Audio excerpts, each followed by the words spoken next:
Hello and welcome to episode 66 of the Abbasid History Podcast, a platform to examine pre-modern Islamicate history and a global medieval past. We are sponsored by IHRC Bookshop. Listeners get a 15% discount on all purchases.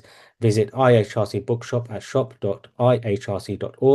and use discount code AHP15 at checkout. Terms and conditions apply. Contact IHRC Bookshop for details.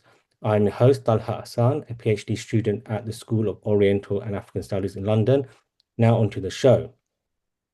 Today's episode, I hope, will be the first of a new season entitled The Inimitable and Immutable Quran between Sceptics and Apologists, in which we examine the genealogies for arguments about the Quran being a revelation of the Abrahamic God.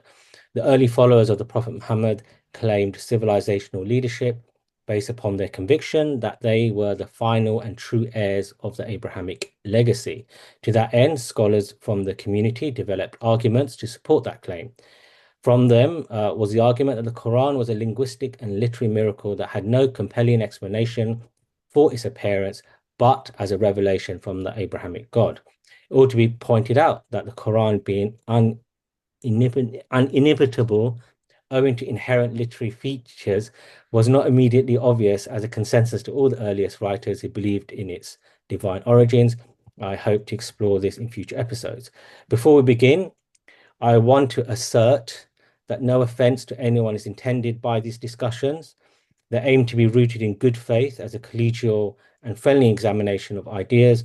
We welcome respondents to come onto the show. Today, we are honoured to be joined by Dr. Erkki Kojonen. I hope I got that right. Yeah, very good. Thank you, Talha. Dr. Kojonen is a lecturer at the Faculty of Theology at the University of Helsinki in Finland.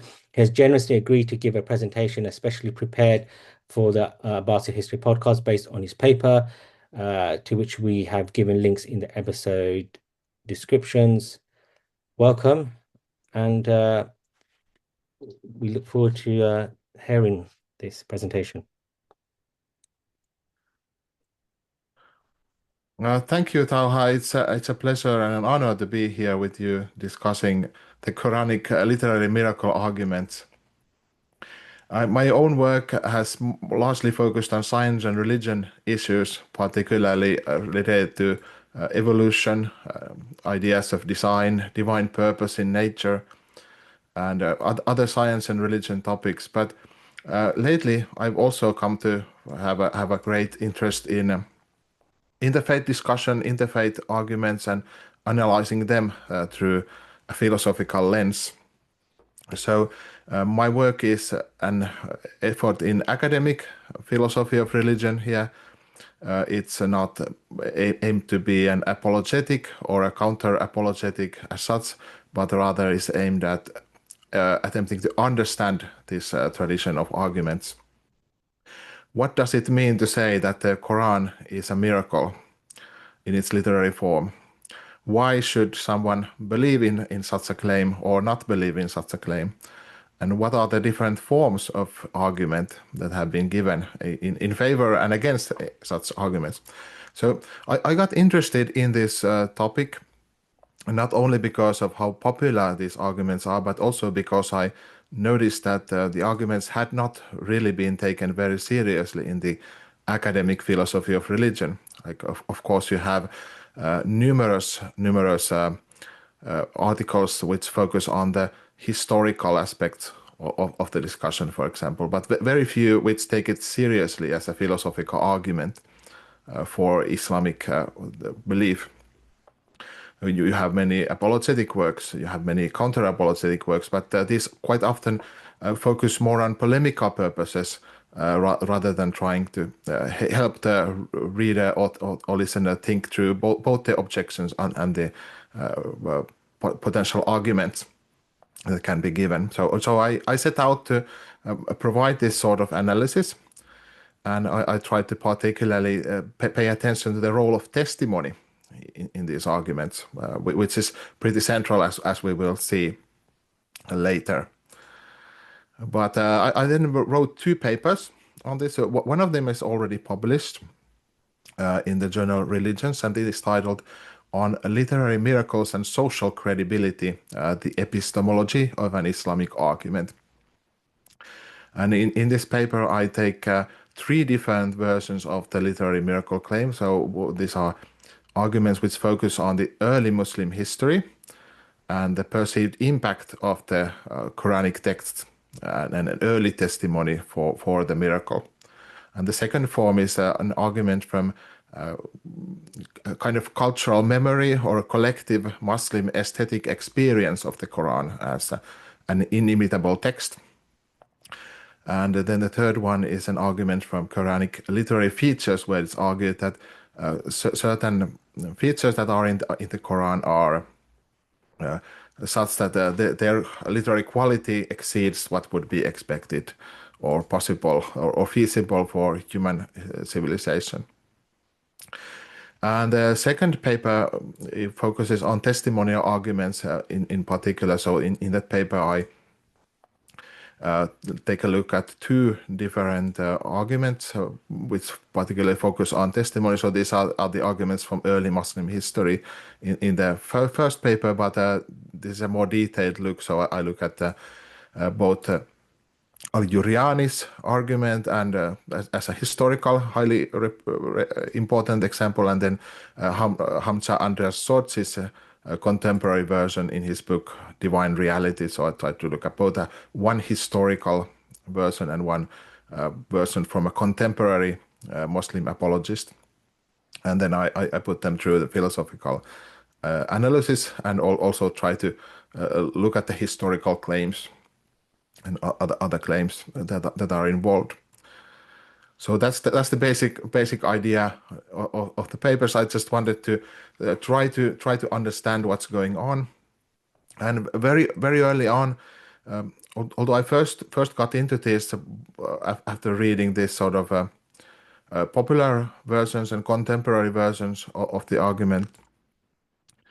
I then soon came to realize that actually there have been divergent interpretations also among Muslims about what this miracle consists of.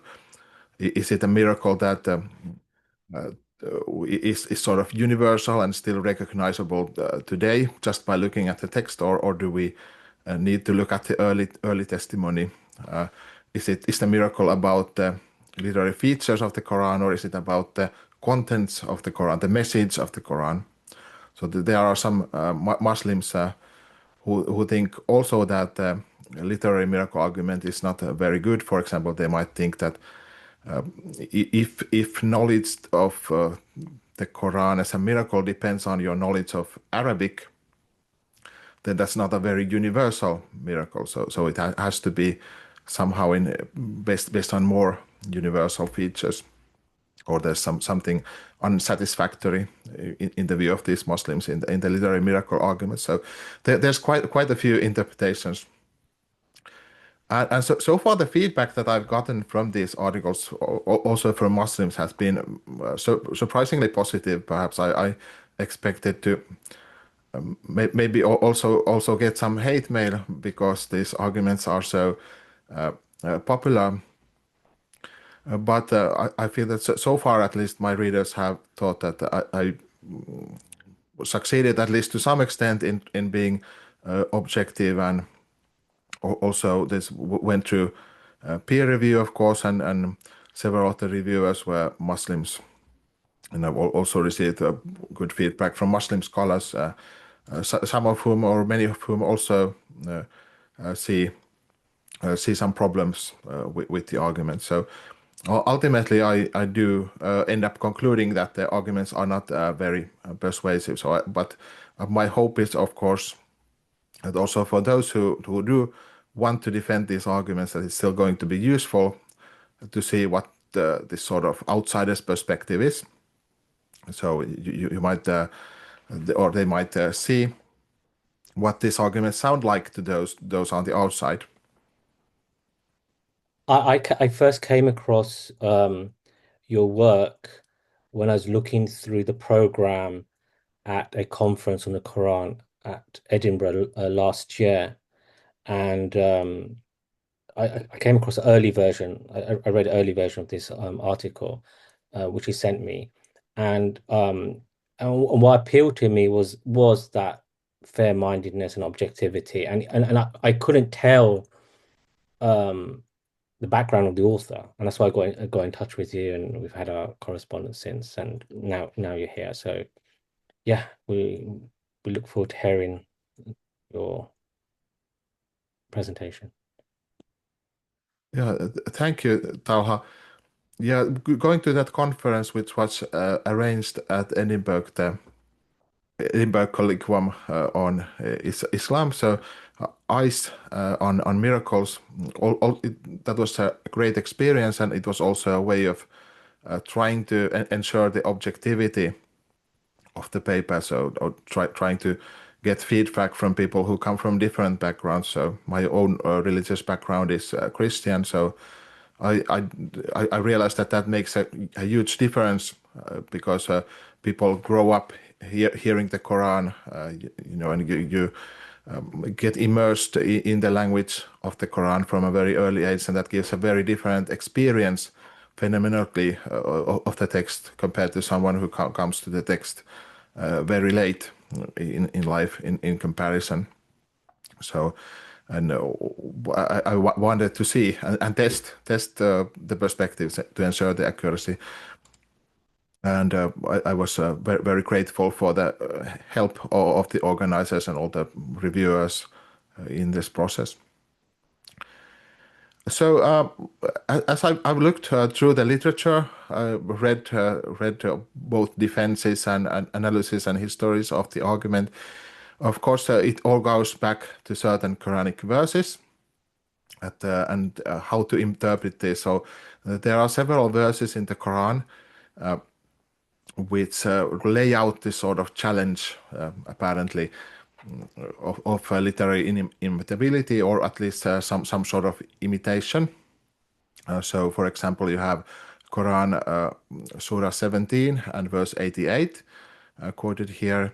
If mankind and the jinn gathered in order to produce the like of this Quran, they could not produce the like of it, even if they were to each other assistants.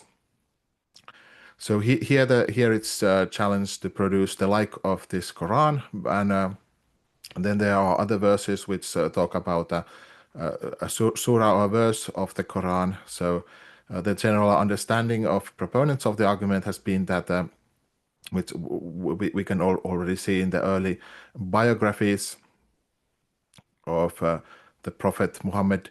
So we can see the narrative goes so that first the Quraysh opponents of Islam say that the Prophet's preaching is just like the legends or fables of old, the words of the soothsayers.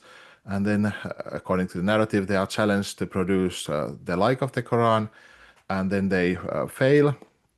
So the scope of the challenge is made more and more narrow until they fail to produce even one chapter of the Quran, and so this then showcases the miracle of the text. So you have also these reports in the Sirah literature, in the Hadith, which are attributed to these Quraysh opponents or other early figures, both Muslims and non-Muslims. For example, this one attributed to Utbah ibn Rabi'ah. I heard speech, the like of which I have never heard, by God. It is neither poetry nor magic nor soothsaying. O people of the Quraysh, obey me, let this man do what he is doing and leave him alone. Or this one attributed to Al-Walid in Uqbah. By God, there is sweetness to it and there is beauty to it. Its lower part has branches and its higher part has fruit. This is not something human beings can say. And these sorts of quotes play a particularly large role in the arguments from early Muslim history, as we will see. But we can see that already in this literature, and you have this sort of feeling that there's something exceptional about the text of the Quran, and there's some sort of literary challenge, perhaps, or the literary quality is at least a point in favor of Islam, shall we say. But as we will see, there are also different understandings of how precisely this should be understood. So there's of course both classical examples, then and contemporary representatives of this. It's a very widespread tradition with very different examples of how to develop this argument. But for example, it then develops in the classic Muslim rhetoricians' arguments who write like al-Rumani, al-Khattabi, al-Yuriani, al-Bakilani. These writers in the fourth Islamic century. You find these writers and then contemporary representatives. You find it in apologetic works. You find it some academics also who try to defend a version of that, at least special nature of the Quranic text somehow. So, for example, you have as one of the most in-depth studies, you have Navid Kermani's God is Beautiful, where Kermani argues that at least he doesn't argue based on the early Muslim history so on, but rather as a collective Muslim experience, that there's something different about the Quran compared to other civilizations. Other civilizations haven't made this sort of claim to the beauty of the text being a miracle. You have also some much academic literature which is relevant. For example, there are historical studies on the role of the Basra Mutazila in formulating the doctrine. You have different perspectives on how it develops. One challenge, of course, in reading this literature is that the claim of the inimitability of the Quran is so widespread, or so such a wide-ranging claim that quite a lot of studies become relevant, and you wouldn't necessarily know the relevance just based on the title. For example, there's in this slide I've quoted a couple of examples, like Devin Stewart's paper Sadzi in the Quran, Prosody and Structure. So if you have this Sai literature, this sort of poetical literature, and which was prevalent there, and then it's a comparison and also an analysis of how the medieval rhetoricians then tried to distinguish the Quran from the Sai literature, and how the Quran, nevertheless, in certain essential aspects, and in much of its text corresponds to the conventions of Sai. So this then, of course, is relevant for assessing the claims of literary absolute uniqueness. You have also papers like Marine van Putten's work on solecisms in the Quran.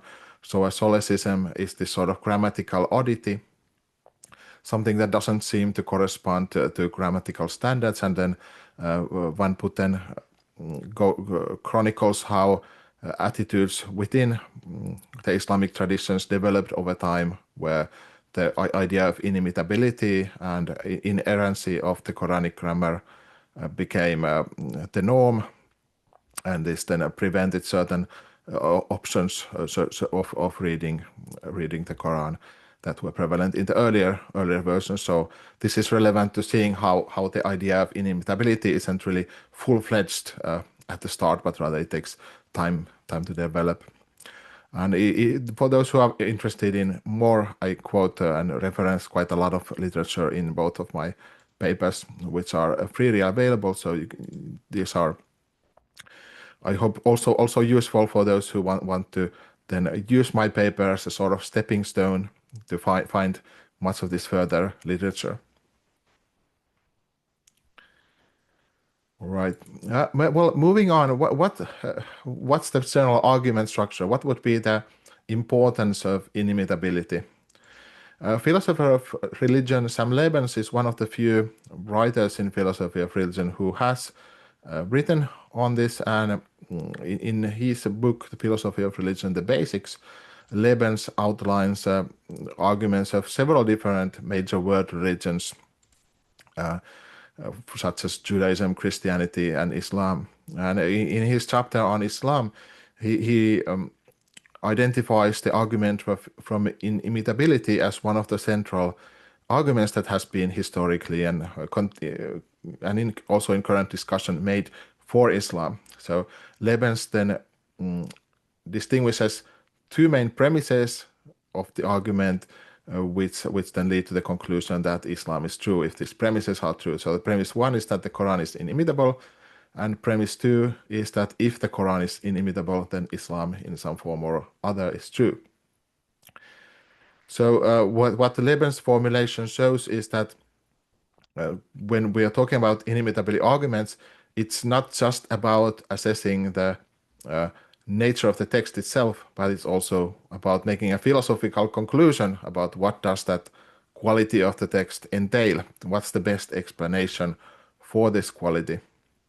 So can we, on what basis can we identify a miracle? And how can we explain a miracle?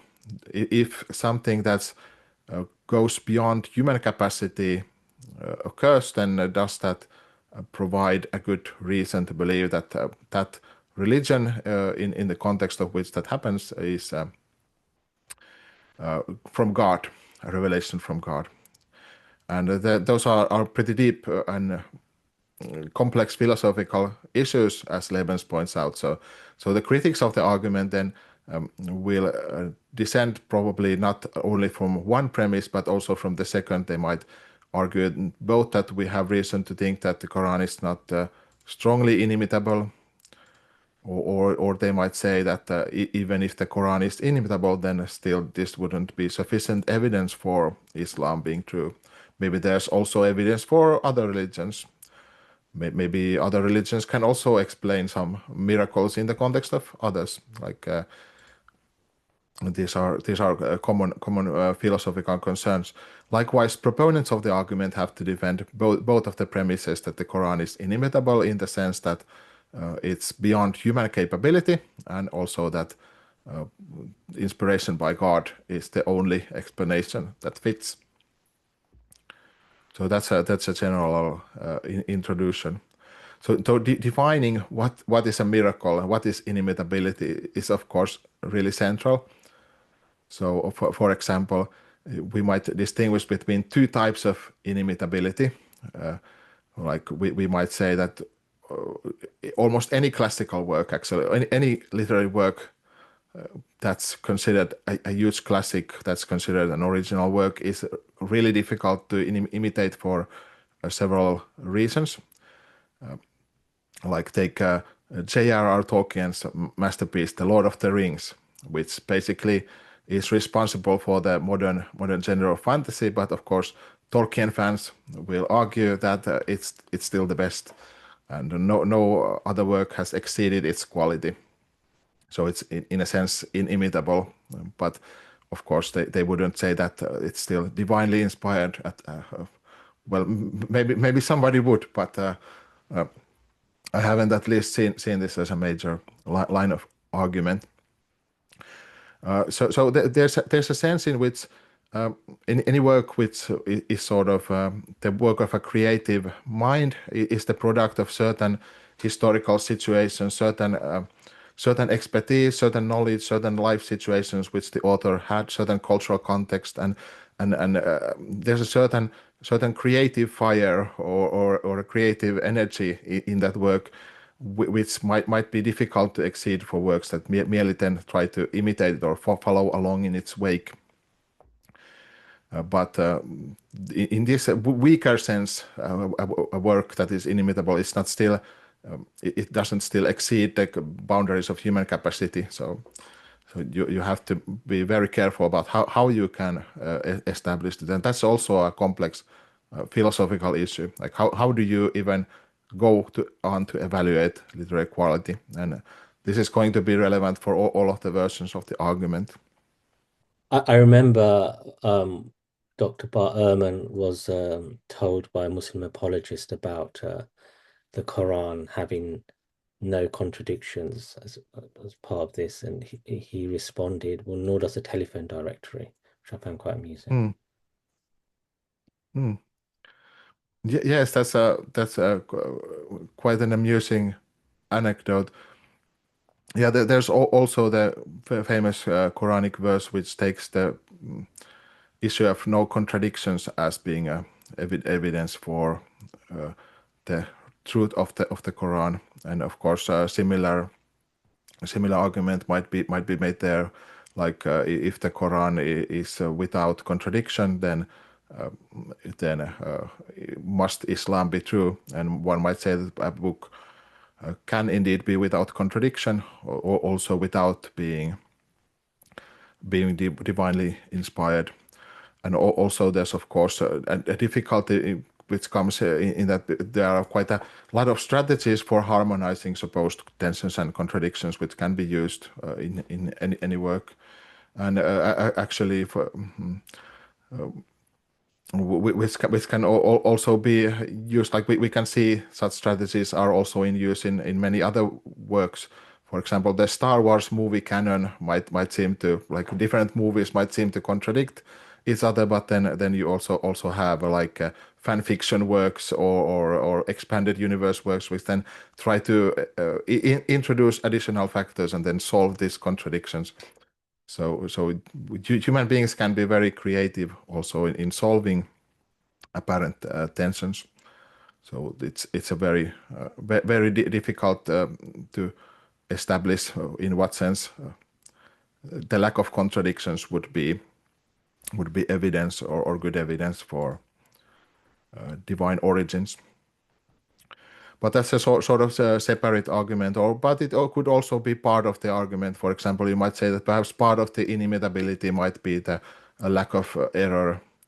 And then one might question if this is really a unique feature of the Quran, as Bart Ehrman says that a telephone dictionary also succeeds in this. So there might then be other sort of these literary features of the Quran which one could also try to list. For example, perhaps use of words in a certain way or use of rhyme in a certain way, and then one might say, well, aren't there also other works which use rhyme in the similar way? So how can this be a certain sign of inimitability? And we'll get to that. So in my article on literary miracles, I distinguished between three different types of literary miracle arguments and try to pinpoint both potential strengths and potential weaknesses of each approach. So this is my way of trying to be charitable also. So I have three different types. The first one is arguments from early Muslim history. So these appeal to the testimony to the impact of the Quran in a certain historical situation. And it's argued that this audience was best placed, is most authoritative in estimating whether the Quran is a miracle. So because they knew the sort of language that they were able to use at that time, of course, much better than we coming at it over 1,000 years later are possibly able to know. Like, they lived in that environment, they knew what sort of language they spoke. So it's argued that they are the most authoritative interpreters of the claim of literary miracle. So it's then argued that this sort of testimony is reliable. We should trust in this sort of testimony on the same basis that we trust in any expert testimony. For example, we might trust the doctor because they have expertise in how the human body works, or we might trust the community of historians and astronomers to tell us that the Earth is spherical. And some apologists then say that, well, trusting in the idea that the Quran is a miracle is epistemologically just the same as trusting your doctors or trusting in the idea that the Earth is spherical. This is, for example, Hamza Sortz's claim. The second version is the argument from aesthetic experience, and the third one is the argument from literary features. I'll explain this a bit later further. So but at this point, what is good to call attention to is the importance of testimony for actually all of these So, which is a little bit in tension with some of the claims that are sometimes made or very often made about the uniqueness of the miracle of the Quran. So, for example, al-Baqillani says that in the miracle of the Quran, there is another outstanding feature not present in any other of the miracle of the apostles, and this is its remaining a perpetual challenge to the adversaries of Muhammad's prophetic mission. It's a perduring sign ever present with no need to be related and handed on by people who might possibly be supposed to be guilty of lying and collusion and conspiracy and so on. So very many apologists argue that because we still have the Quran in the present day, anybody can access the text. This makes the miracle claim far superior to claims about, let's say, the exodus of the Israelites from Egypt, which is the foundational miracle of Judaism, or the resurrection of Jesus Christ, which is the foundational miracle of Christianity. So because belief in these miracles of the Exodus on the resurrection depends on testimony. So the testimony of the Hebrew nation, or the testimony of Jesus's apostles and the early church, for example. So the claim is that in contrast to these rival miracle claims, then the miracle of the Quran is something that anybody can see. But actually, in all of these arguments, the structure shows that the testimony is extremely central. For example, in the early Muslim history, it's not appealing to the text itself, it's appealing to the testimony of experts from the 7th, 8th century, perhaps. And it's also depending on the testimony of later people who tell us that these are experts and this is what they said. And so we definitely have to look at how reliable is that testimony. Does it really go back to the 7th century even? And if it goes back there, then are these people really authoritative? Like, do we actually have some way of evaluating their significance or even criticizing the reliability of that testimony? Regarding aesthetic experience of the Quran, of course, if an individual experiences that the text is of aesthetically high quality, this really doesn't seem to give a very firm basis for concluding that the text is inimitable to all of human civilization, or even a jinni, about whom we know very little, if anything. So it seems like to make that sort of judgment more reliable, you would have to have a sort of community of people testifying for that aesthetic experience, who share that aesthetic experience. You would have to argue that this community's experience is more authoritative than the experience of those who don't see it as a miracle. You would have to say that these people have sufficient knowledge of human literary capability in order to conclude that it's a miracle. So it seems like you're going to have to rely on testimony. Like if it's just you who are making this aesthetic judgment, you will probably have some grounds at least to think that maybe there's some subjectivity that goes into it. Likewise, with the argument from literary features, there's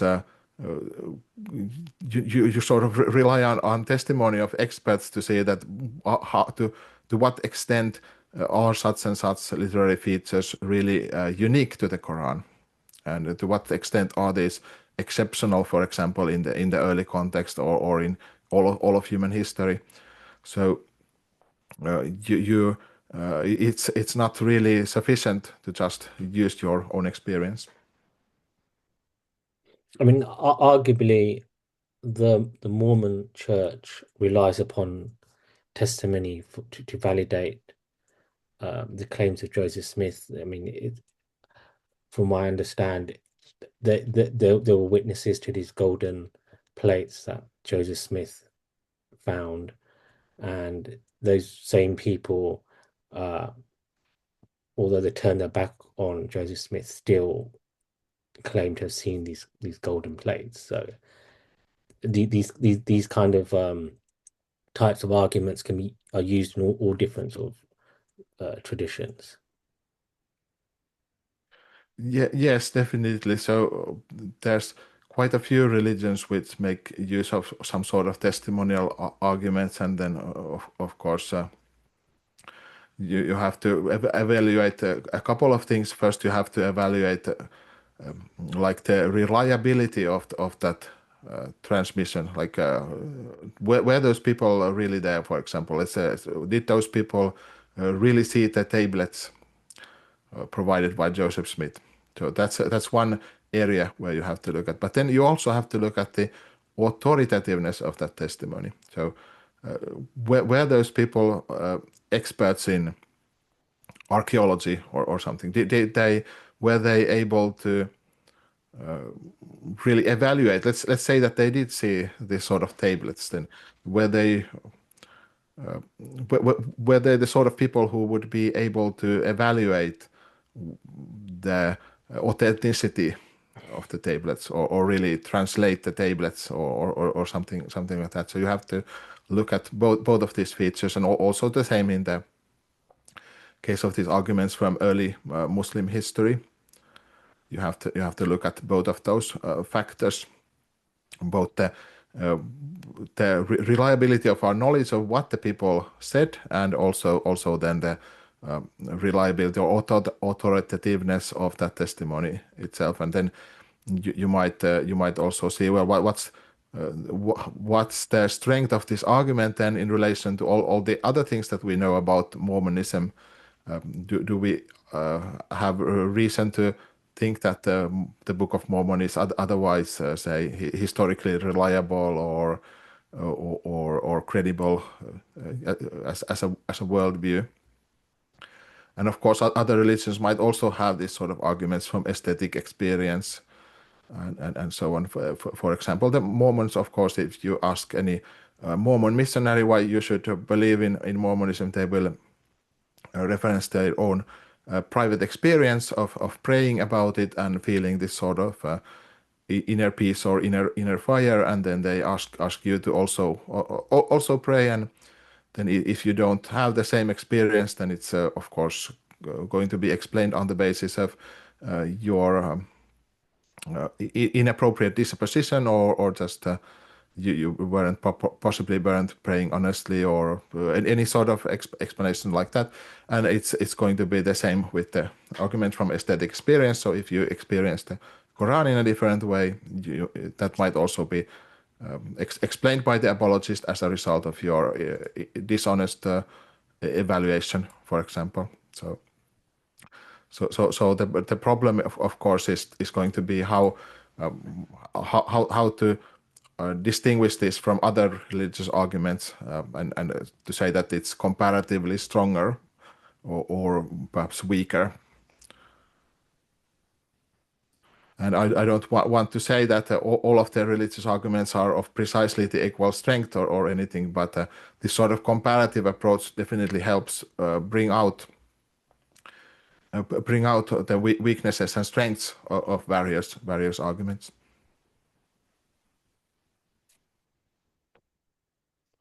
I Right. have more So to say about my yeah, experiences with Mormonism, but we'll talk about that at the end. yeah, sure. How are we doing for time, by the way? We've got an hour left. Yeah. All right.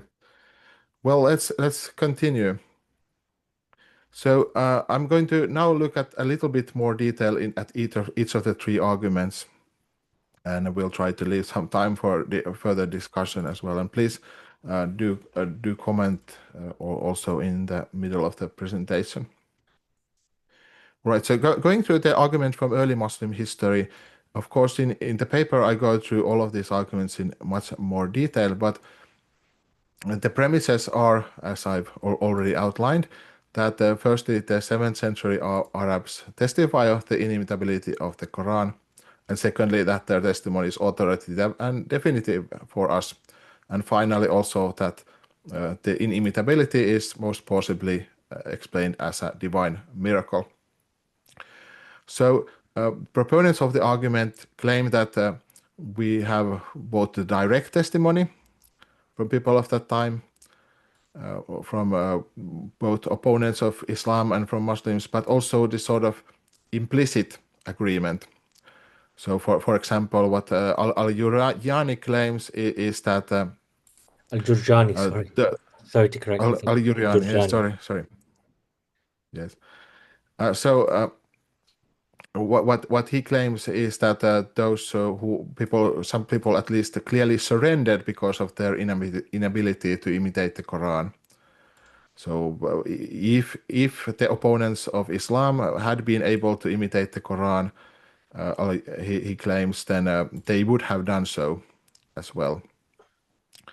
And in this way, by imitating the Quran, they would have destroyed Islam already at its origins, and this would have been very convenient for them to preserve their social power, for example, to avoid all the fighting all the wars against Islam, and so on. So because they didn't do that, then the conclusion is that they also were not able to do so. So this is the implicit testimony in favor of inimitability.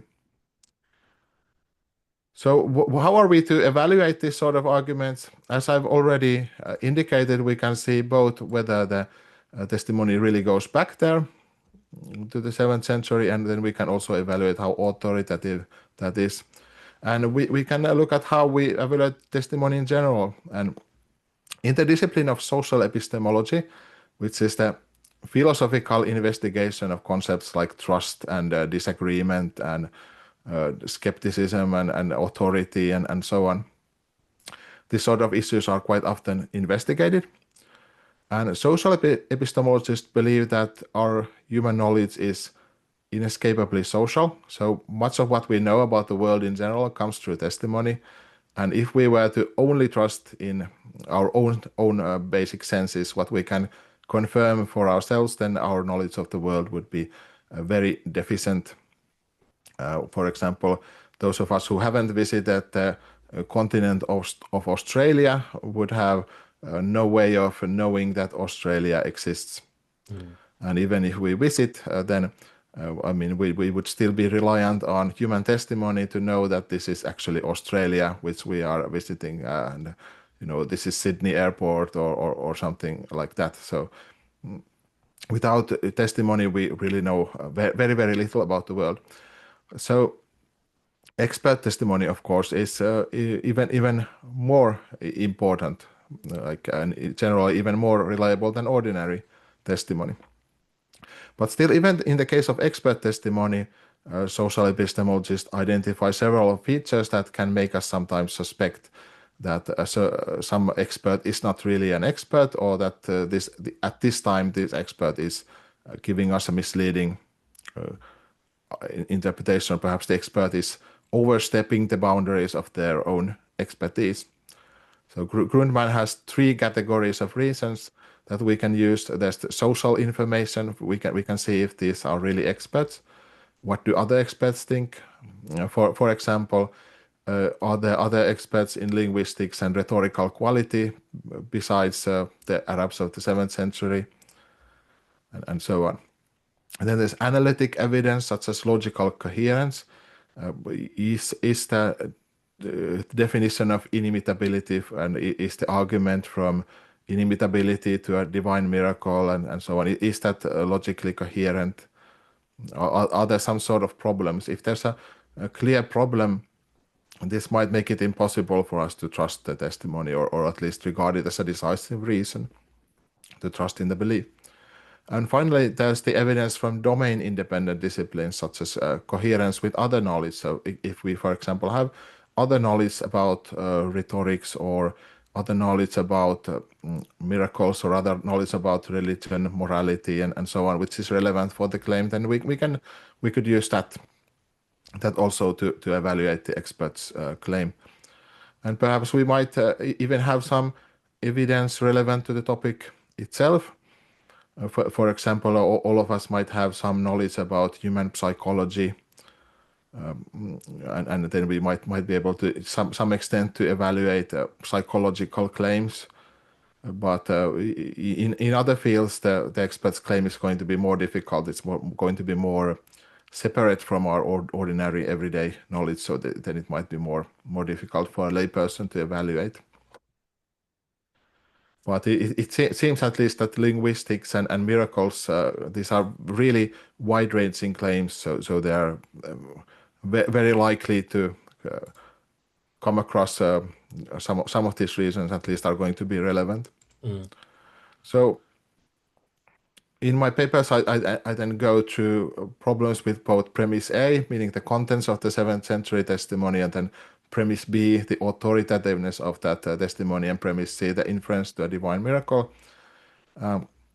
So, for example, we might look at the academic evaluation of the Hadith traditions. Like of course, most Muslims think that these are reliable. The Hadith traditions in the so-called authentic collections form a basis for many Islamic practices also, and these are taken very seriously as real traditions dating back to the Prophet Muhammad or his companions. So these are thought to be reports from the 7th century. But in general, academic scholars nowadays don't quite buy into this, so they think that these traditions have quite likely been accreted, developed over a couple of centuries' time, and also were not initially linked with this sort of reports about who transmitted the revelation. So the Oxford scholar Joshua Little summarizes the scholarly consensus saying that Hadith are unreliable, meaning that any given matan, meaning the main text of the Hadith, cannot be taken at face value as an accurate datum from the first Islamic century, and that any given isnad, meaning a testimonial chain of transmission, cannot be taken at face value as an accurate record. This cannot be seriously contested for multiple reasons. So it seems, for example, that there was a very widespread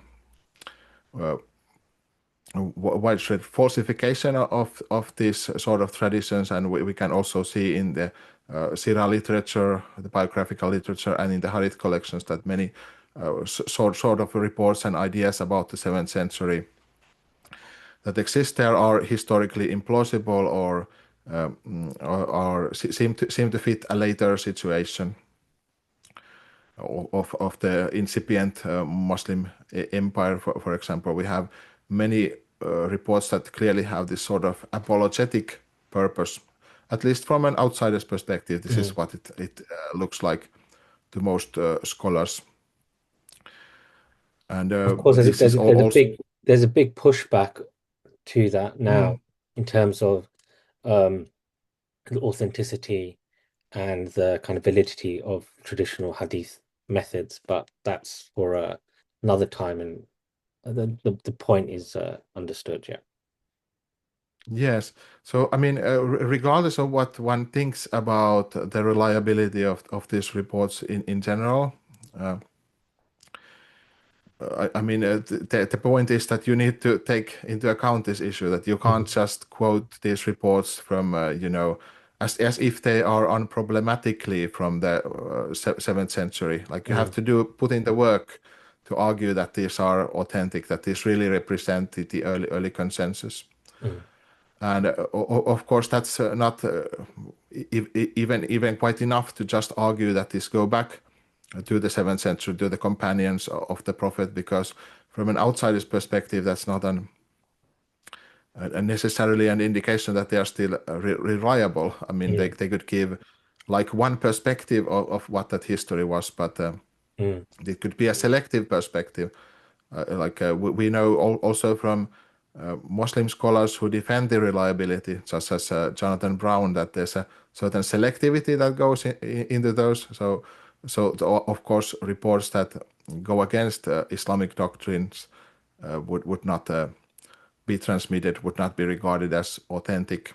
So, for example, we have therefore no reason to think that this really represent also the perspective of the opponents, like in a reliable manner, even if they go back to the 7th century. For example, we might take any political controversy in the present day. Like, let's say that historians a couple centuries from now talk about what's happening right now in transatlantic politics, but the only sources that they have are say Trump supporters or something. So then you wouldn't think that necessarily the perspective of those who are opponents of Trump politically would be fairly represented by these sources. And by all accounts, this was a quite a polemical time, and it was a very even violent struggle. So we might expect that this was also quite a polarized situation in how this was perceived. And also we can look at these sort of psychological arguments, and this can also be at this point contested, because we know from our own experience that people can experience, for example, rhetorical quality or the quality of an argument very differently based on their sort of tribal allegiance or their community, what's sort of acceptable in their community. So even if, for example, if we look at any political debate, then we can see that the supporters of one side might think that their side won and the other side lost, and they might disagree about that. So there's seems to be no reason to think that even if the Quraysh did produce, or even if the Quraysh believed that the text of the Quran was of similar value or around the same value as other Arabic literary works of that time, then that this would not necessarily have been accepted by the Muslims, and vice versa. So there's all kinds of cognitive biases that we know go into this evaluations of quality of speeches, quality of arguments. Beyond just questioning this sort of reliability of the traditions, of course, we also have arguments about based on historical evidence from works of that age, and also from archaeological evidence where we might see some similarities between the Quran and other works. I won't go into this in detail here, but those who are interested can go look at the papers. Also, we have evidence of disagreement from among early Arabs, early Muslims themselves, about what inimitability means. So this would also seem to imply that the testimony as such doesn't go back, at least in a unanimous manner. The argument doesn't go back necessarily as such to the 7th century. So because if it did, then we might expect more unanimity about it. So it then all of this makes it more complex just to see what's the actual testimony. It seems like if we go back to the Quran, which is our earliest source, then it seems to indicate that there was disagreement, because it reports the opponents as claiming that this is indeed similar to legends and other literature that they already had. Of course, this is just one side's report, with scholars compared to sort of hearing only one side of a telephone conversation. But it still seems to give us some evidence that there was actually disagreement about this. And because it ended up being a military conflict, then indeed it seems like this argument wasn't sufficient on its own, at least, to persuade everybody. Right, but even let's assume that this testimony does go back then to the 7th century. There's still more problems. For example, there's the logical leap from poetic expertise to poetic superiority. So quite a lot of these arguments, of course, argue that the 7th century Arabs were very poetic civilization, but there's no literature in that I've seen at least which would actually establish that it's a poetically superior civilization when compared to all other civilizations on the planet. So they might be like in the 7th century, of course, quite reasonably. One might think that they have the best expertise of knowing what's good literary quality in 7th century Arabic. But at least if you want to make a universal miracle claim, if you want to claim that it exceeds all human capacity, then it seems like you would also have to take into account the literary capabilities of other civilizations. Secondly, if one admits that content is important for literary excellence, then this seems to throw a major wrench into the argument. And this is interestingly something that's emphasized in the Western tradition, but is also emphasized and admitted by many Muslim rhetoricians, that the content is important for literary quality. So in the Western tradition, this goes back to the Greeks and earlier, where Plato, Socrates, Aristotle, and others argue that those who only possess a kind of semblance of wisdom without reality, who use rhetorical sophistry, rhetorical eloquence to persuade others, are not superior to those who possess both this sort of eloquence, this sort of rhetorical beauty, and also the truthful, meaningful content of the speech. So in the Muslim tradition, then you have Al-Khattabi, another pioneering rhetorician who argues that the Quran contains the most eloquent words compounded in the most eloquent composition containing the most valid ideas. So the valid ideas are really important here also. So for example, we might say in general that beauty, truth, and goodness are somehow united, and if you really want to have supreme literary quality, then you should not have only rhetorical eloquence, but you should also have this sort of most valid ideas, the best ideas. One might even say that perhaps the ideas are more important than the form. But even if one say that it's only part of the literary quality, this still leads to problems, because evaluating the goodness of Quranic ideas is hardly an area in which the early Arabs had the sole expertise or even the greater expertise. So, for example, if any work has better ideas than the Quran, then it becomes quite difficult to say that the Quran is therefore supremely perfect in a literary manner. But if this is admitted, this is a major difficulty, because then one would first have to be convinced of the goodness and truth of the Quranic ideas before one can be convinced of the argument.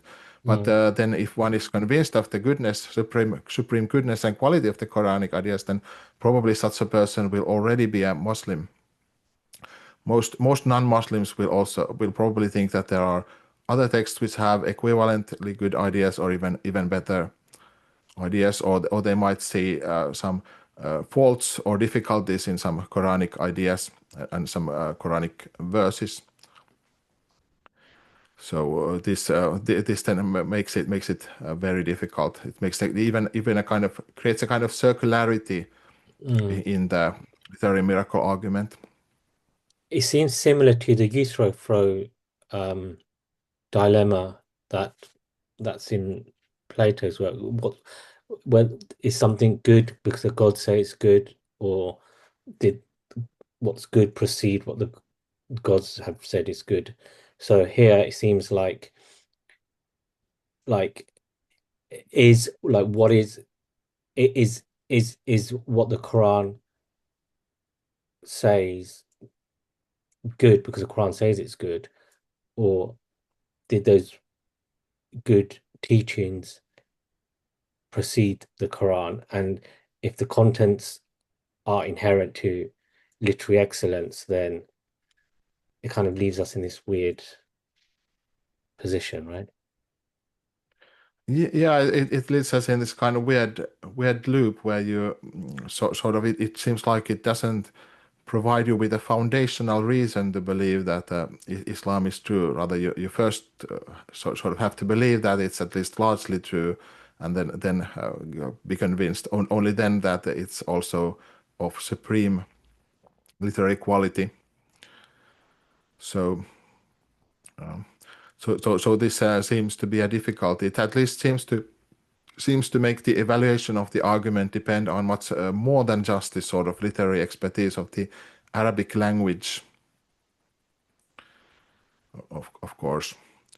But even if you make a sort of, if you adopt a more narrow conception of this literary inimitability, where it's only about features of the language, it's not about the contents at all, then of course there's still some other wider issues, philosophical issues, which you have to consider, such as how to distinguish between this sort of work of literary genius, a work of great literary energy, which arises out of certain personal circumstances, certain history, certain cultural context, this sort of inimitability, and then a really divinely granted inimitability, the sort of excellence that goes beyond what is even in principle possible for humans, what's it even in principle possible for a group of humans or even the jinni.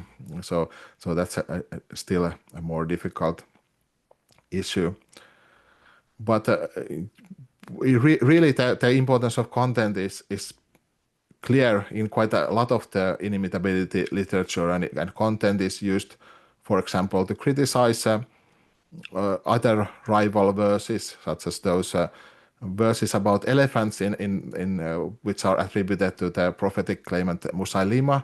This is probably falsely, probably a parody of Musaylima, or at least is regarded as such by usually by critical scholars. But still, the evaluation of such verses quite commonly does also rely on content, not only literary features. So those are some of the problems with the argument from early Muslim history. Do you Cool. have something to add or ask about this at this point? No, Shall we move on? let's go on to the second uh, form of the argument regarding the aesthetic collective experience. Right, let's go. So, um, from the argument from Muslim aesthetic experience, this comes, of course, this is a widely reported experience. People experience the text as beautiful, but then we have to think about what's the implications of that. How can we move from an aesthetic experience to the idea that God is behind this experience? God, thereby, through this experience or by evidence given of this experience, then thereby sanctifies the Quran, so shows that the Quran is divinely authorized, divinely given revelation. And that's the challenging move to make. But one book which I discuss, which has been much discussed and which has provoked discussion about this aesthetic experience, is Navid Kermani's God is Beautiful, the aesthetic experience of the Quran. This is the English version of Kermani's doctoral dissertation, which was originally written in German. But what's interesting in Kermani's book is that actually on the very first pages already of his work, he basically gives up the argument from early Muslim history. He says that the authenticity of conversion stories like this, that's completely dubious, if not altogether impossible. He also recognizes that there were certain sociological, psychological reasons which may have resulted in the embellishment of such stories over time, and he notes that further along we move from the events, the further embellished these narratives about the literary power of the Quran become. So he recognizes this sort of historical unreliability. He even argues that perhaps the Quranic challenge verses didn't originally refer to this sort of literary perfection. He says that that's inescapable when doing a close reading of the passages. But what Kermani says is that nevertheless, these sort of stories illustrate a certain cultural group experience of the Quran as beautiful. And it's this later Muslim experience throughout the centuries, which then for Kermani provides the grounds for the aesthetic argument for the Quranic inimitability or the Quranic miracle that helps make sense of this claim of miracle, that gives us some sort of reason perhaps to think that this is true. Kermani doesn't really develop this like as a logical philosophical argument in his book, but this is nevertheless, I think, the direction his work points to. Cool. So in my paper, then I try to think about how we might formulate this argument, and I compare it to how arguments from religious experience have been formulated in the philosophy of religion literature. So you have lots of these kind of religious experiences. We already discussed the Mormon religious experiences about this sort of inner fire or inner peace when praying. And of course, this is also a kind of religious experience. So you have a certain religious experience while reading the Quran. You feel that this sort of beauty is associated with the divine. So it's a religious experience, and this makes it relevant to analyze in these terms. So I have two different versions. So one is based on this sort of reformed epistemology, an externalist account. So this focuses on whether a religious experience can provide an individual person grounds for a certain belief.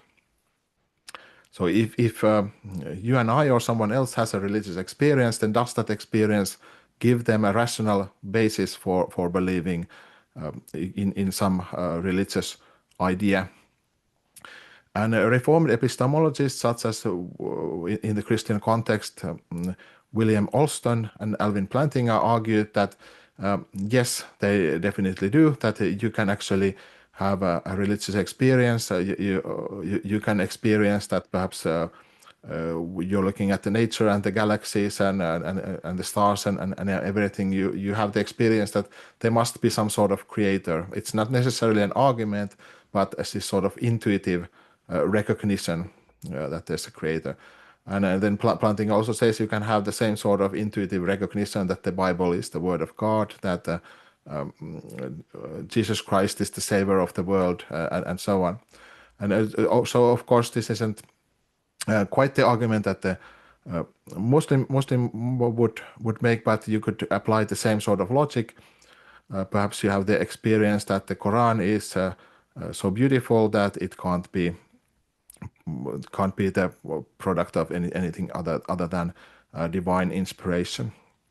So this would be a kind of argument from your from one's personal experience, or an argument that you can trust in this sort of intuitive judgments, as long as you don't have a good reason not to trust them, at least. That's the way this argument goes.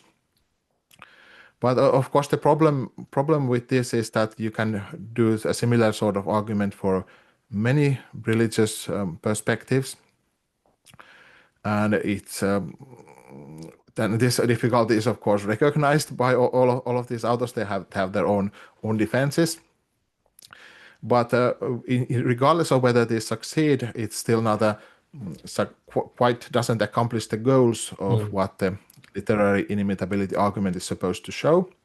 So because it's supposed to give a reason also for non-believers and for an argument for Islam. So in that respect, then the second way of arguing from religious experience might provide a better analogy. So you have these arguments from religious experience where the data of people's religious experience is taken as evidence for religious propositions. So you might, for example, say that when people have many sorts of religious experiences, then we can ask what explains this, and is it best explained in terms of mere human psychology, sociological factors, and so on, or is it best explained in terms of God's actual actions in the world, that these people are actually perceiving God, or are getting an experience that God intended them to have in some way. So is there a theistic explanation or a naturalistic explanation for this? And several authors then argue that religious experience might provide at least evidence for the existence of God, and particularly very widespread religious experience might provide such grounds.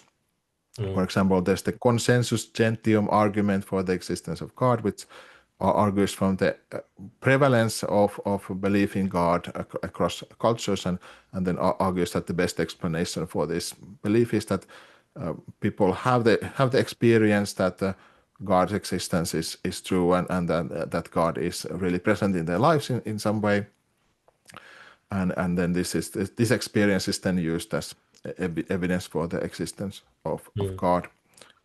And so then the more widespread these experiences are, and the more intersubjective, the less we can explain these experiences in terms of natural causes, the better the evidence for the existence of God.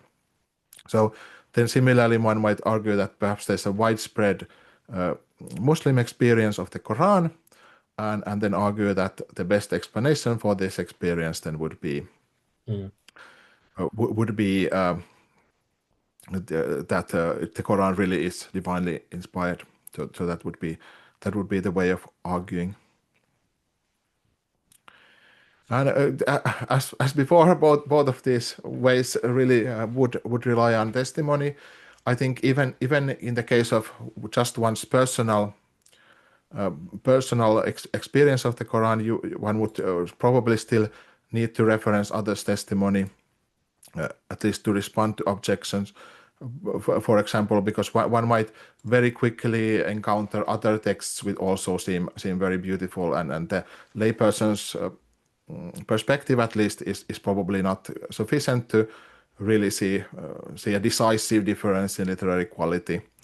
So in the paper, I discussed this using the example of Surah 111 and then Dante's in Inferno. So I selected this example from the Quran pretty much randomly, but just tried to pick quite a short surah, and one which had a theme of divine judgment, because this is also what I find in this passage from Dante. So which is a pretty often discussed passage, and a literally impactful passage from Dante's Inferno. And if the challenge is just that is understood in these very narrow terms, that indeed others cannot produce even one surah like the Quran, then this should also apply to the very very short surahs, of course. But for a lay person, of course, if one has this sort of intuition that the Quran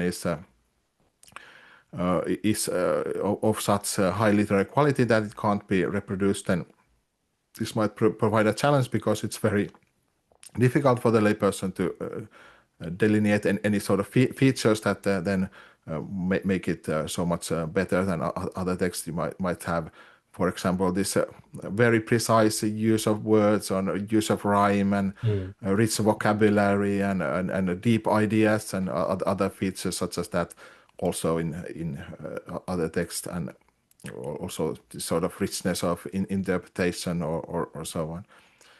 I mean, coming back to the Book of Mormon, when the missionaries visited me, they read a passage from the Book of Mormon. It was describing, it made it, it was a similitude of a tree as faith, which is it's a similar similitude in the Quran as well, and it's very moving. It was moving. When I was hearing the mission reading it, it was moving. Um, and so there's many ways to interpret that. From their perspective, they'll be like, see, this is because it's from God. That's the Holy Spirit moving in you, assuming Mormons believe in the Holy Spirit in the same way as other Christians do. I'm not sure. But from their perspective, that would be a proof of their scriptures, right? But then there's psychological explanations, sociological explanations, and so on, right? Literal explanations as well, right? People are moved by literature from all different sources. Um, Similarly, um, I know using personal examples is kind of not really au fait in academic discussions, but I hope it brings something useful to the table. I was speaking to a Catholic priest about the Gospel of John, and I was sort of pointing out why is it so different from the Synoptic Gospels? And then he was telling me, well, look, if you go through it, you'll notice there's a pattern of light and darkness going throughout it. And hearing him speak about that again was quite in that situation was quite moving, right? So if we're going to go with this presentation of the second argument that an aesthetic experience is an indication of, of a divine source, then the Book of Mormon, Gospel of John, and the Quran, and Dante, and anything else could also have a certain divine spark in them, right? Right, right. So people do have highly moving religious experiences and aesthetic experiences in a variety of contexts. And well, to give one personal experience of my own, when I was a teenager, I played through the computer game StarCraft 1, and then I was really, really moved by a cutscene of the cutscene where one heroic character sacrifices themselves to defeat the big bad alien overmind. And I remember that I was really touched, like I had this sort of goosebumps all over, and I even cried, and all sorts of things. And I was a young Christian, so I also, of course, then had connected the symbolism to Christianity and Jesus' sacrifice and so on. So this was a moving experience, but it never did come to mind anyway that this video game, what was directly divinely inspired. So, I mean, we can of course explain quite a lot of such experiences psychologically, or one might also have a theology of beauty and be able to explain the connection of the beauty to the divine in many religions and many contexts. So one might think that all beauty and all human creativity is somehow a sign of the creator, and this or a gift of the creator in some way. But moving from this experience of beauty to the conclusion that a particular narrative has to be therefore divinely inspired directly, that's, I think, a lot more difficult to do, like particularly in view of this religious diversity, in view of this fact that you have a religious experience of the site in many different contexts. So for those who want to make this argument and use it for just one religion, then you have to be able to argue that perhaps there's something special about the experience of one religion. You have to try to give some grounds for its greater reliability, and so this is what I would call attention to for those who want to sort of go on from here and maybe develop the argument further. Oh, Yeah. So so I think we've discussed quite a lot of the lot of the diversity here here already. Perhaps one of the features that we haven't discussed here is the existence of features that make it possible for us to evaluate how compelling a certain group's testimony, for example, is. And for example, if we recognize that a certain group of experts, perhaps even a scientific field, has some sources of bias, some sort of sources of some assumptions which might sort of distort their testimony, this would then reduce the value of that testimony. For example, in relation to these arguments from consensus gentium for God's existence, so the value of this is reduced if we can show that people only believe in God because they are taught to believe in God, or because authorities don't permit other views, and so on. So insofar as we can show that these sort of sociological factors heavily bias the intellectual atmosphere and make it difficult to dissent from believing in God's existence, this will weaken the consensus gentium argument. It doesn't necessarily remove its power completely, like, because you could also have reasons to think that maybe if people didn't have any individual reasons to think that it's that God's existence is credible or aids in their lives or something, this probably wouldn't have survived. So it doesn't necessarily eliminate it, but the point is just that if you have this sort of, if you can demonstrate that there's certain biases in the tradition, then it's no longer sort of a collection of 1 million independent people who testify that something is true, but rather it's a collection of dependent people who depend on perhaps a certain tradition.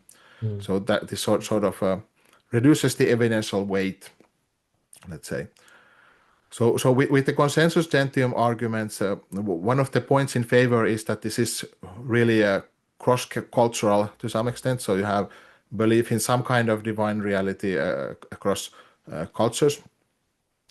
So this is what the proponents of the arguments would claim. But in the case of the aesthetic argument for the Quran, it seems like it's more culturally dependent comparatively. So even the consensus gentium argument is not regarded as the most powerful argument for the existence of God, despite this cultural being more widespread. So it seems like therefore also this argument might be regarded as a little bit weaker, maybe. Also, there seems to be a certain circularity starting from when inimitability becomes a kind of doctrine, because then the Quran is often presented as the standard of perfect Arabic. It's what we use to judge what is good Arabic.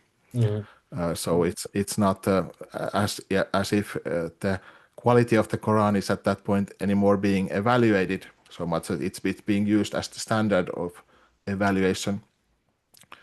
We can also see that there's certain psychological forces at play from the high popularity of clearly invalid arguments for the Quran, such as the scientific miracles argument, which is fortunately now rejected by also by many Muslim apologists, but which was highly popular. So we can see that such features reduce the credibility of the community.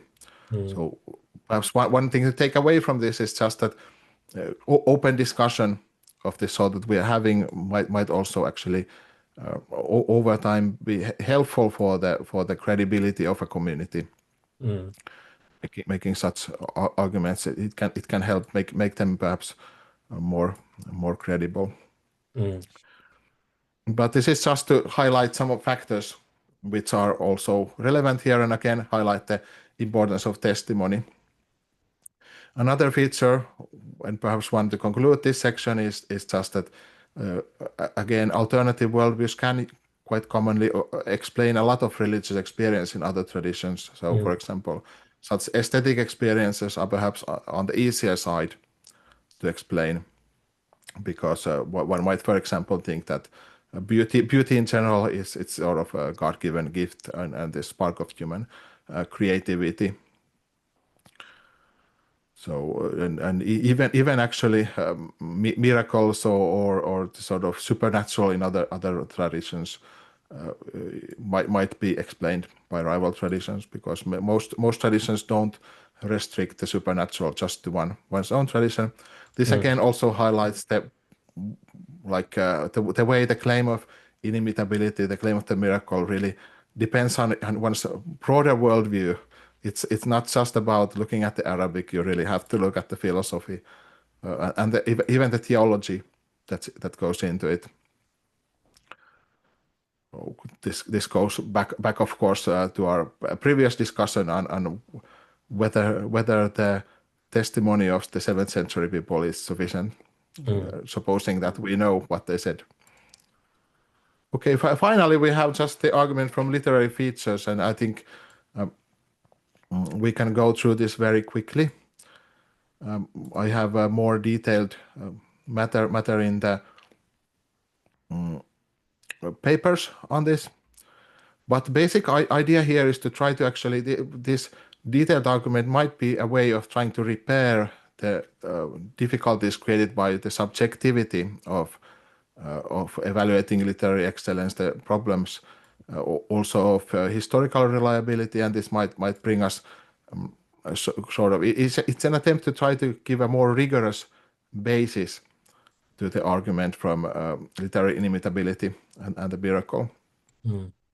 And people then list these sort of features, some of which we have already discussed, such as the precision of words and so on. Kermani also discusses this in quite some depth in his book God is Beautiful, and then there are also other features. But intriguingly, this has also been an area where modern contemporary defenders of inimitability, defenders of the miracle, have disagreed quite strongly, and where Muslim scholars have also criticized each other.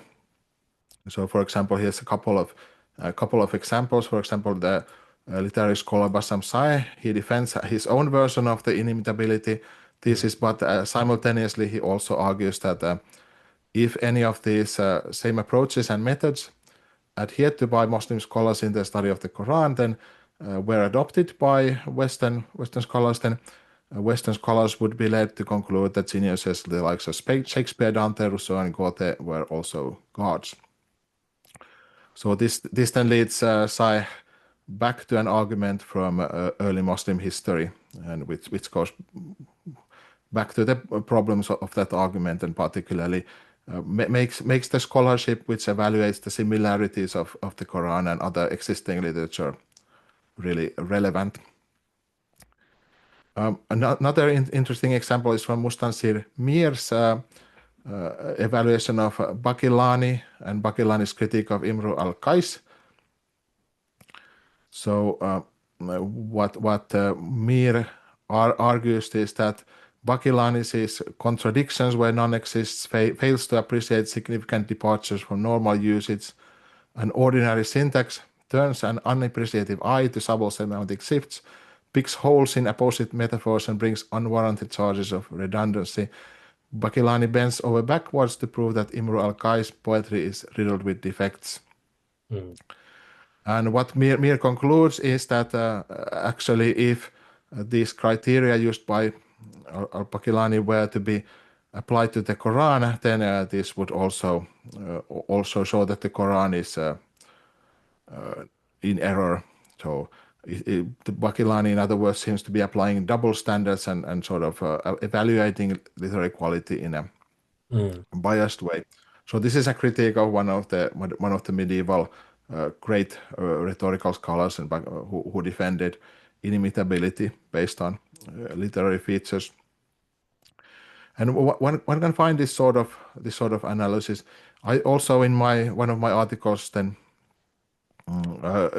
analyze in detail Hamza Sortzis's use of Devin Stewart's work, in which Sortzis uses Stewart's work to argue that the Quranic Sai is very unique and inimitable, whereas I show that when we read Stewart in context, actually Stewart's work would refute at least the version of inimitability that George's appeals to, because for George's a refutation of, for example, Shakespeare's inimitability is that Shakespeare uses similar sort of literary categories and literary features that were already existent, but then Stewart shows that similarly the Quran fits quite well in many surahs to the category of Sai. Subject, that's the rhyming, Such a, the rhyming schemes that you find in the Quran and in other literature. Yes. yes, thank you for correcting my horrible Finnish No, I'm sorry. pronunciation. It makes me sound really pedantic. I don't want to be. I don't want to distract from the arguments. I mean, it's really important because otherwise you have all the listeners using the word bad pronunciation. So, I mean, I really appreciate the attention to detail. Yes, to Right, continue. but yeah. So this is the final slide, but as we've discussed, this also depend on testimony. So the earlier concerns are relevant. Is this testimony sufficient? Aren't there also quite a lot of philosophical factors that go into this? Is the testimony being used in a fair way? Quite often there's a tendency to use scholars' work very selectively. So one might, for example, only quote from earlier scholarly work which took the standard Islamic narrative from the biographies as its starting point, in contrast to contemporary scholars who might argue that the basic skeleton provided by the biographies is probably quite reliable, but it doesn't go back to the details of the hadith, and the biographies aren't necessarily reliable, and the modern scholars also then provide many examples of works which also use similar literary features and have similar genres and so on. Then there's also all kinds of consistency problems, for example, in applying perhaps more stringent criteria to other works. And there's a really would be, for those who want to defend the argument, would be important to do so in a way that treats the literature very reliably, in a way that sort of acknowledges the current lay of the land, intellectual lay of the land, because once one then reads this sort of polemical treatise and just digs through the notes or tries to look at scholarship more broadly, then this can create also a kind of crisis of faith for the reader. One can quite easily lose trust in the apologist who is shown to have used sources very selectively. So when we're talking about arguments that involve quite a bit of testimony, then keeping this sort of trust is highly important. Right. So finally, I think at least what I've demonstrated is that while the doctrine of Quranic inimitability is often presented as distinct from testimonial arguments, actually many of the forms are really about who do I trust, who can I trust, and not just your individual reasoning, but also a certain community. Whether it's the arguments from early Muslim history, aesthetic experience or the analysis of literary features, it's a kind of faith-seeking understanding, in my way, a sort of fusion of trust and reason. So you basically take some belief in inimitability on trust and then try to justify it using these arguments. But for one who comes from an outside perspective, who doesn't share many of the foundational assumptions, then this isn't necessarily convincing, I think. So there remain, of course, other ways of formulating the argument. For example, there are formulations of inimitability that don't make this sort of universal claim. This is one Mm. of the early versions, early interpretations, the idea of sarfa, which I'm again mispronouncing. No, that's fine. So Yeah. yes, so the proponents of sarfa argued, it means prevention, argued that the miracle doesn't consist in any Yeah. specific special literary quality of the text itself, but rather in the prevention of the literary abilities of the Arabs of the 7th century. So even Mm. though they would have normally been able to respond to the text, then God caused this to be impossible. So it would be a miracle in the same sense that if as if all other people were suddenly unable to raise their hands, but only the prophet was able to Mm. raise their hands. So Mm. so it's not a miracle in being a text of special nature, but rather only in terms of terms of its impact at that early stage. So there's this sort of more minimalistic claims. This, of course, might still be vulnerable to some of the arguments and reasoning, particularly on how reliably one can identify a miracle, how reliable is our knowledge of what happened in the 7th century, and so on. But these are also then not as vulnerable to other objections. It's a more modest way of stating it. There are also versions of inimitability which focus more on content of the text, for example, and don't locate it in the literary features Mm. at all, or at least not primarily.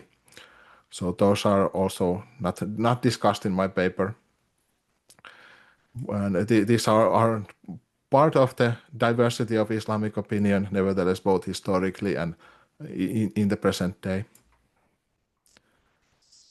All Wonderful. right, but that's pretty much my two papers summed up. And those who want to look at more details can, of course, read both of the papers.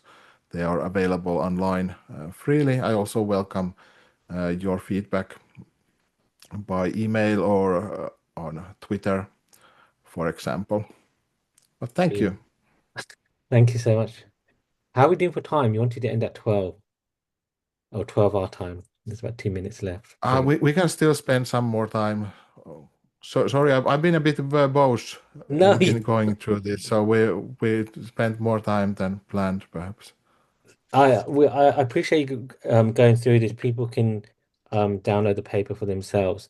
Um, I think I mean I am so when coming to that the last argument from literary features, it seems as there's two ways you can argue. One, that the Quran has a unique literary qualities, right?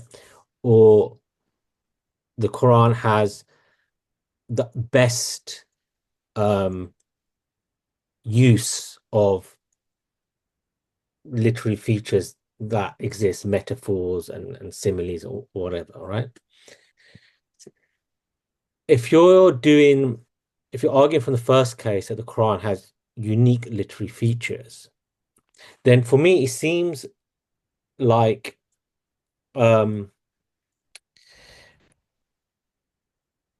you're arguing, you're saying that it's this unique genre, and so I think the case of like the avant-garde that in art, where if you have a very traditional forms of doing something, a very traditional ways of doing poetry, for example, a very traditional way of doing music, and there's certain models that are followed and certain patterns which are followed, and then someone comes with something very different. All the traditional artists will say that this this unique form is an aberration. And also we don't need to make an effort to imitate it because it's already a kind of like um perversion to what we accept as art or poetry or music or whatever, right? So that's before I get to my second, I mean, would you have anything to say with regards to that? Yeah. I think this is quite perceptive.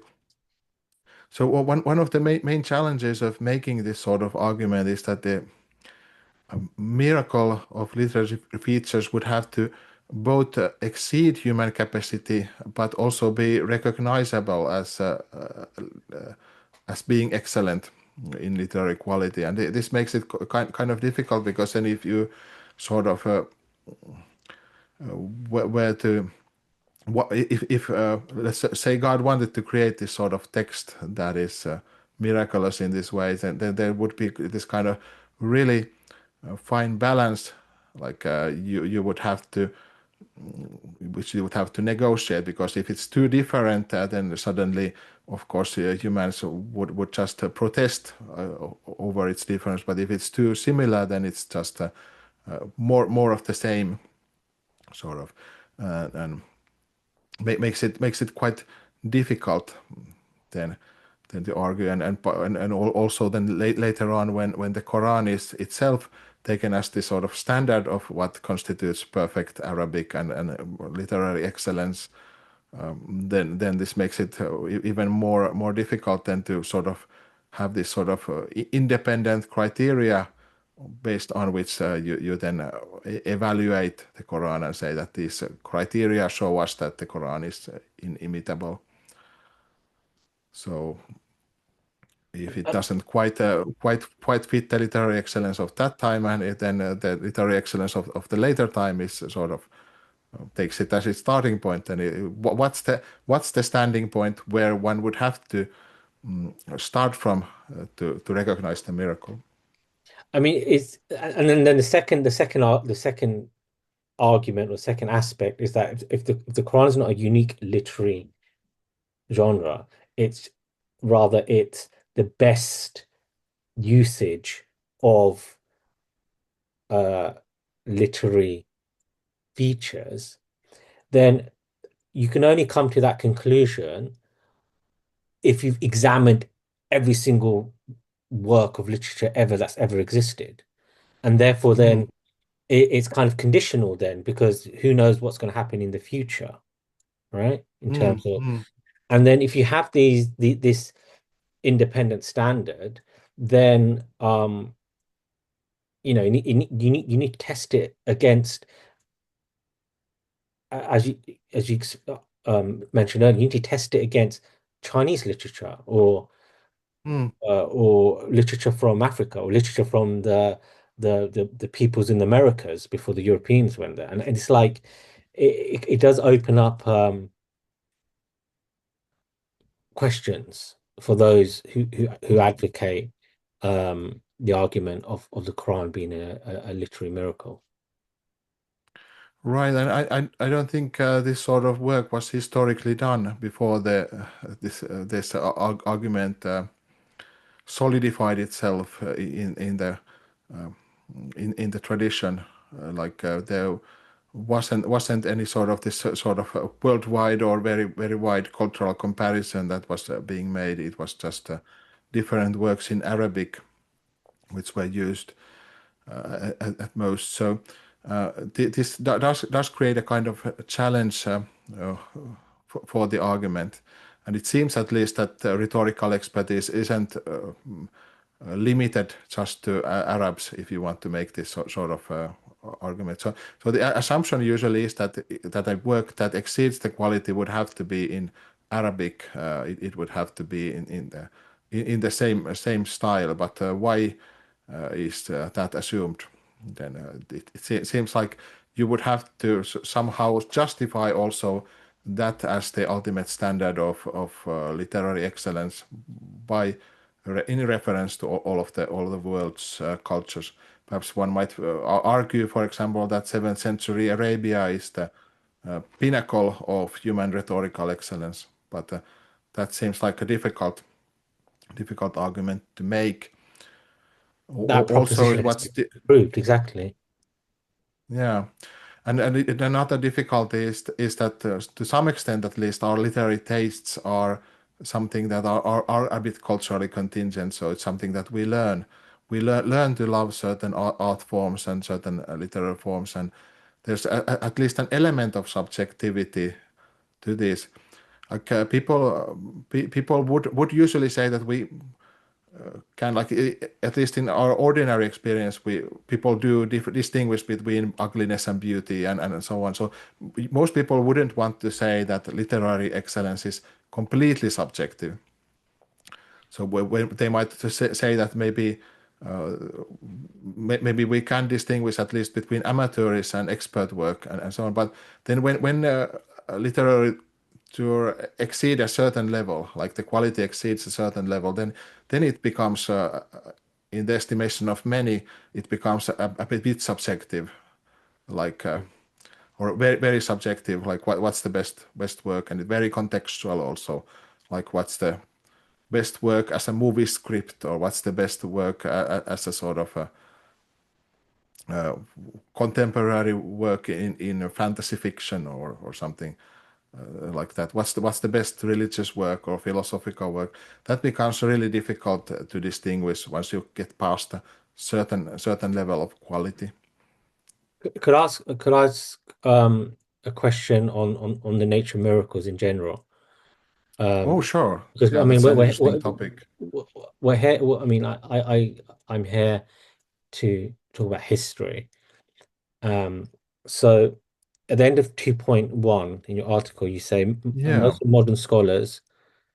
the modern scholars' critical arguments do not depend on an a priori exclusion of miracles, but on generally plausible standards of historical evidence. So, based upon my layman understanding of these things, right, there's an argument that, okay, we can accept there's such thing as miracles. We can accept there's this divine being who has agency in the world, and that things happen which are contrary to the rules of nature, right? But then someone could respond, until we've dismissed every single rational explanation, we can't claim that that event was a breach of natural laws. So that's question A. How would you respond to that? And then question B, um, I'm reminded of some debates that Dr. Bart Ehrman, the writer on early Christian history, has had with Christian apologists when it comes to the resurrection. And so Christian Christian apologists would present historical evidence for why the resurrection of Jesus is plausible, right? The empty tomb and such like, and the witnesses. But Ehrman would then respond that um, in absence of like absolute definitive evidence, to claim something is a miracle is the least plausible explanation for whatever evidence we have, and that if we're going to entertain the idea of miracles as explanation for poor historical data, then we may as well entertain the plausibility of alien intervention, because the concept of intelligent aliens in space is not like four-sided triangles. It's still something within the realm of plausibility. So I would appreciate if you how Yeah, would you thanks. I respond to think that's a those? really important and interesting question. So, uh, quite a lot of this discussion goes back to David Hume's On Miracles, the Mm, famous Scottish skeptic. who argued that there's basically no situation, or at least almost no situation, in which a belief in a miracle would be the most rational option for a person, because there's always some argument or some explanation which is more plausible than a miracle. So if we follow the Humean account, then the basic idea will be that a miracle is indeed highly improbable. It's almost always even a very, very improbable, even if it seems like it's very, very improbable that people just were mistaken, or very, very improbable that people were lying, or something. Then even in such a case, a miracle is still going to be even more improbable than that. Mm.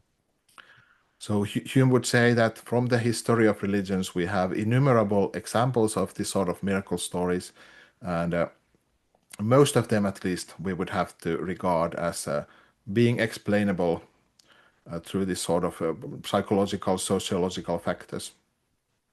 So that then already makes this sort of a natural explanation a priori quite probable for any given miracle claim. So that puts the sort of epistemic bar very high Mm. for believing in a miracle. You would have to have this sort of definitive evidence, as Ehrman argues, for example. Mm.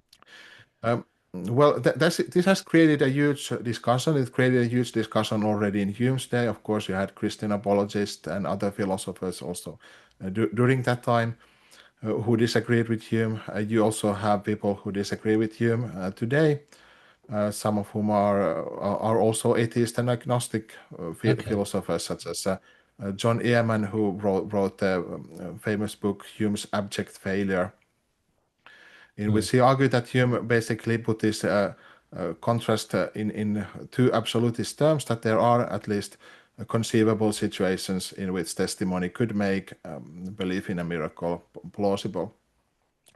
The worry of many critics has also been that if we have such stringent philosophical standards, then this might bar us from finding out truths about the world. So let's suppose that there really have been actual miracles in the history of the world. God really exists and has done this sort of things. Then if we put this, if our philosophy makes it impossible for us to ever discover that, then that's also a sort of epistemic risk that entails. So it would be better to have a philosophy that at least allows for us to, in principle, also consider the possibility of a miracle.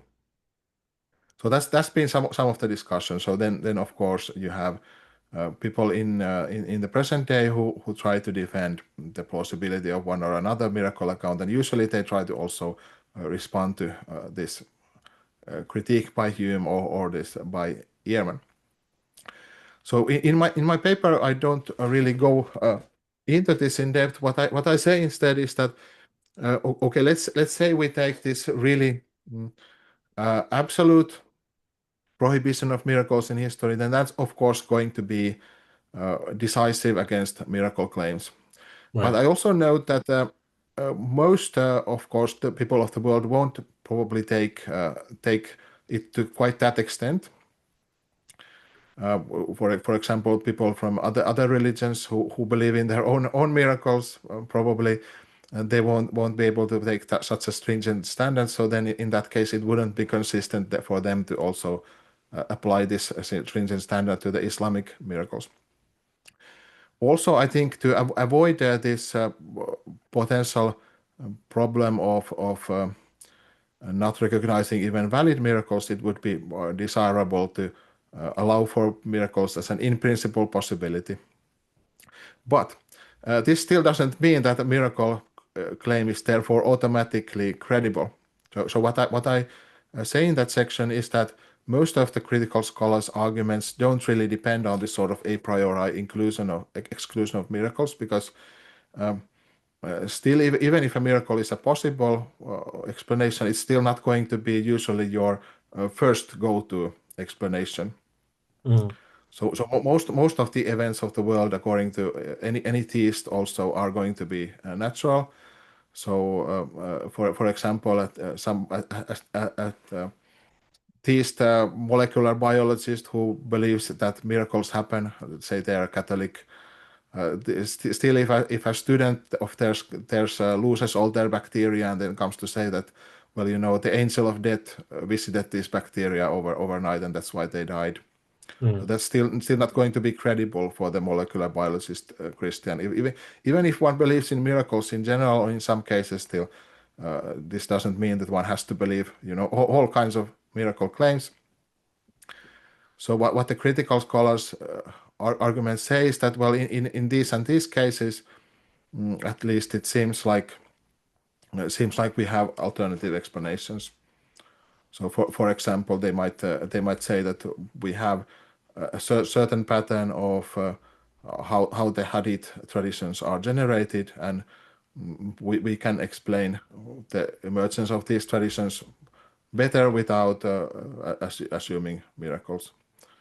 Or so they might also point to, say, contradictions in the material over whether miracles occur and other such features.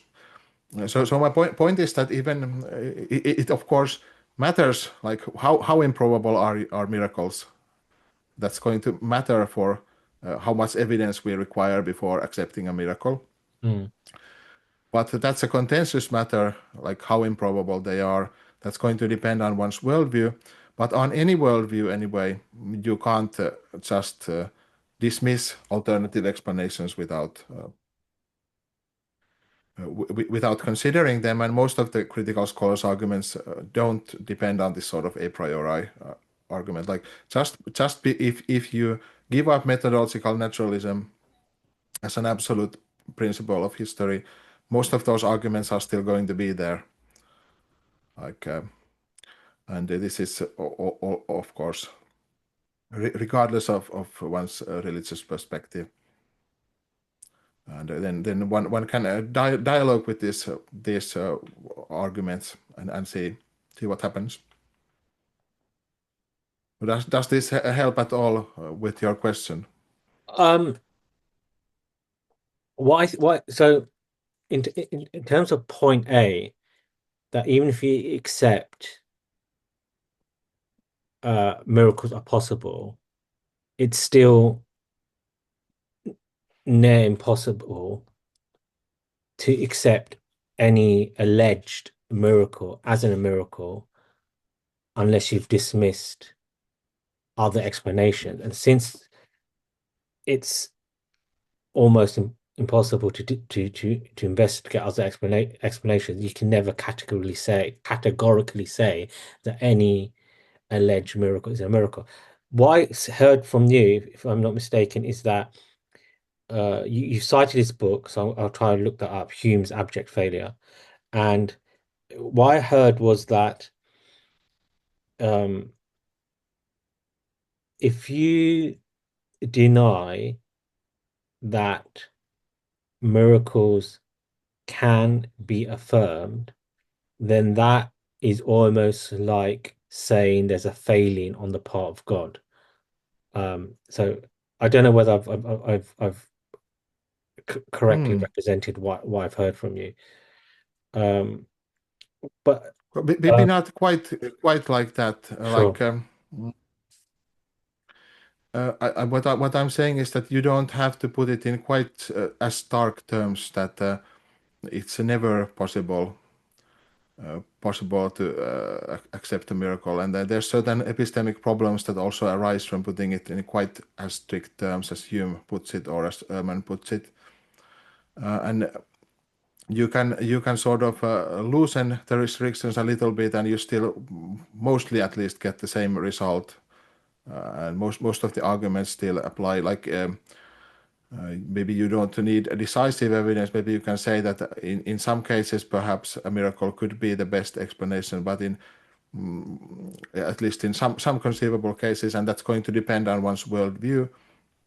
But this doesn't allow you to. But it shouldn't be an automatic claim. You have to also consider the natural explanations. I mean, to still man Muslim apologist, it seems that um, it's never the case of like one argument per se that proves your case, right? It's like a cosmos of probabilistic reasons, right? So Right, right. I mean, speaking to some imams, they often say that as well. Um, the, for them, it's like, well, what is the most reasonable explanation then? Like, I've heard one imam arguing that he doesn't accept like the scientific miracle phenomena. I think no serious Muslim apologist, I think, relies upon them, right? And it's quite interesting. The people who used to proselytize them are now the same ones who are calling for their abandonment, right? But I've spoken to an imam who also doesn't see any merit in these arguments of literary miracles. But then he says his argument is like you need to look at the long history, the long covenantal history of God with man, right? And the story of Abraham and uh, the story of the Jews, and then how they've gone astray, and therefore the Ishmaelites now have to take up this responsibility and whatnot, right? Um, and I hope I haven't like I probably have sort of misrepresented the details of that argument. Um, but I guess, unless you hear from those people speaking themselves, there can be a certain element of dissatisfaction with that kind of offering. Yeah, I mean, this is one way of trying to argue for a religious worldview is precisely this sort of cumulative argument. And so this would then entail trying to argue for the existence of God and trying to argue perhaps from religious history or perhaps some different examples. And this is also one way of trying to then use perhaps this sort of literary miracle arguments as one plank of the case, but not the sole one. But of course, then other religions will also have their own cumulative cases, perhaps if they want to use the same sort of approach, and then you would have to compare these cases basically. Like this sort of cumulative approach was popularized or in the English speaking philosophy of religion, particularly by Richard Swinburne, Right. the British philosopher of religion, was an Orthodox Christian himself. So his basic argument then took as its main planks the sort of arguments for the existence of God and then arguments for the resurrection of Jesus as then leading up to this. So the Islamic version might take all of the arguments for the existence of God, but then it also needs specific arguments for Islam Yeah. and to buttress this. But Swinburne's idea also was that one can't really just move on straight to believe in miracles. Rather, one has to also take into account the a priori probability of miracles. And for those who think the evidence is against the existence of God, then that might be so prohibitively improbable that one would rather adopt any kind of explanation rather than believe in any miracle. But if one believes in God, then the miracle is something that can't be ruled out quite a priori, but rather you have to look at the more specific evidence in more detail, perhaps, and then try to evaluate the credibility of the various different testimonies. That's Winburn's approach. In my paper, I didn't want to take a position in this debate, so I tried to argue in a way that could be adopted by people regardless of what they think about miracles. Mm. So, of course, although of course for those who think miracles are impossible, then a lot of the arguments might not be needed, there would be mostly further support. But for those who believe that miracles are at least a possibility to be taken seriously, or arguments for miracles should be taken seriously, then the more detailed examination of my paper would be perhaps more valuable. Dr. Kojonen, I really appreciate giving your time, and I feel like I'm tiring you out because you've generously given more time than we had originally agreed. And I feel there's so Well, much more I out. hope I hope we haven't tired your listeners also. So congratulations to all those who made it this far in the interview. I hope we get another chance to talk because I do have some more um, things I wanted to explore with you that's been inspired by reading your paper and those things more generally. We've given your contact details. People can get access to your paper and examine the merits of the argument. So, is there anything if you want to say finally before we conclude? No, I think this is it. I'm really grateful for this opportunity to dialogue. And this is an exploratory paper, so I'm still looking to learn more about this topic. I'm looking forward to seeing what sort of dialogue this paper inspires, and maybe further papers as well.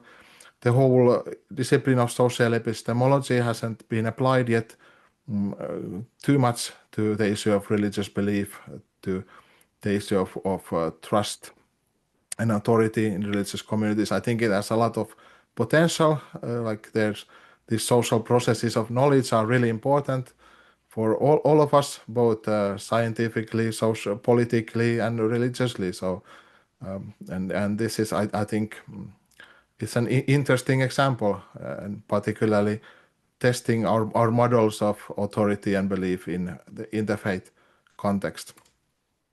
So I really thank you for this dialogue. This has been great, I think. Dr. Koyan, thank you so much for your time. Thank you, Talha.